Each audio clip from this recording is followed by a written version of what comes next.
Welcome back to the Final Fantasy XII playthrough, and we're about to head into the Scythe waterway so we can crash Archadia's big party. Now guys, I gotta be frank with you. I just hate the Scythe waterway. I don't hate it because it has a lot of big bad monsters that are much higher of a level than you. I don't hate it because it's got some kind of difficult puzzle or a really hard minigame. I hate this place because it's boring. And when you're trying to do commentary on YouTube, boring is bad. The only real thing to say about this place is that there's rats and bats.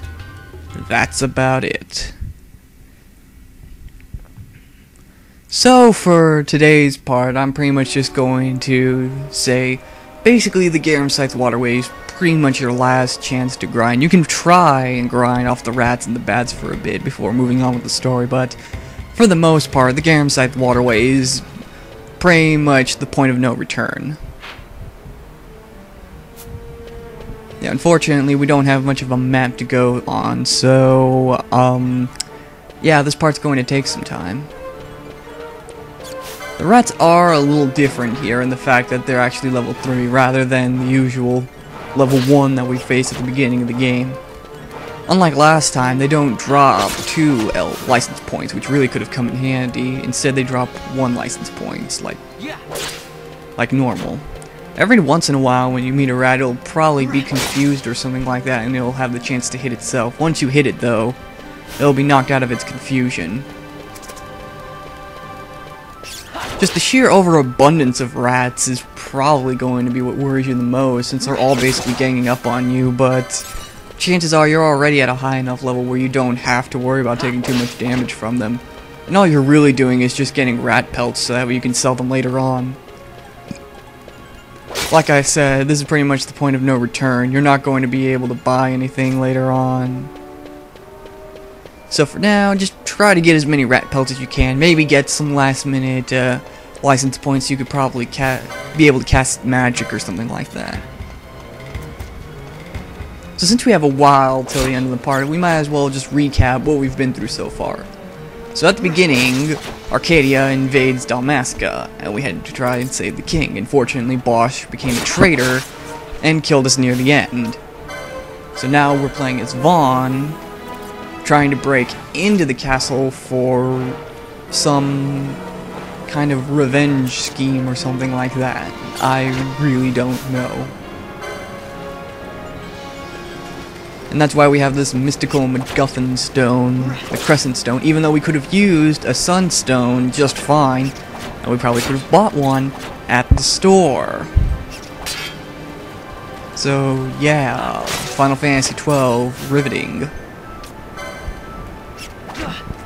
But it does kind of give you this feeling that you know something is definitely going to go wrong with this whole scheme of trying to steal from the Empire, and that's probably going to cause the whole uplift to the story, you know, give it the right kick in the pants that it needs.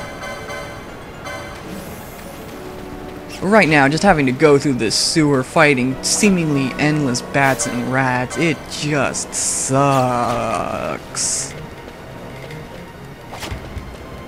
I mean, see, right now, how many rats have you seen so far? I might as well put, like, a little rat counter in the corner. I mean, it wouldn't be so bad if they at least changed things up, you know? Add, like, I don't know, some kind of minotaur or some kind of giant flying lizard thingamabob, but just bats and rats.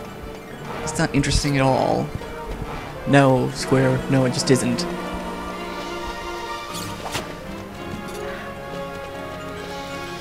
And the unfortunate thing is that we're only halfway done. See, we're being chased by a rat. Come on. When it gets to the point where you basically just run away from rats, not because you're afraid they're going to kill you, but because you're just tired of them, that's a sign of poor gaming. And see, right here, we've got like, what, 4 rats in this new area, just at the very beginning. Yeah, unfortunately, it's another filler part, but next time you can totally get this feeling that there's probably going to be something more. I mean, come on, it's Final Fantasy XII. There's gotta be something more than this. You probably noticed another neutral enemy. This thing, the Archadien, I think it's called, is just a flying fish. If you know the Thunder spell, you can pretty much take them down in one hit. Get some pretty good EXP, maybe get some items or whatnot. But since I just want to get through this dungeon as quickly as possible, we're gonna just run away from just any encounter we come across, because right now it's boring. We don't have any interesting enemies. There's nothing interesting in the story. There's nothing to get in this area. Just do yourself a favor and run away from this area. In fact, you could probably just skip this part right now. It's not that interesting. And just up the stairs, we finally get out of the Garem waterway. Thank God, that is one part down. Now, the second part of this whole quest thing is sneaking into the palace, trying to use that stone we got. That's going to unfortunately happen in the next part, but for now, we might as well just see what this last minute has in store. Maybe a good cutscene or two.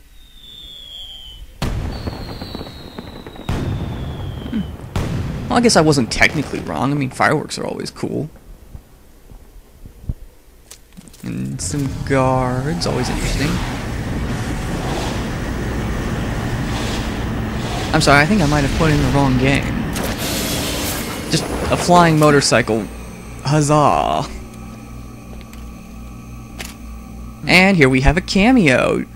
Now, if you've played Final Fantasy Tactics War of the Lions on the PSP, you might know who this is, but for now, it's just going to be my little secret until it comes up later on.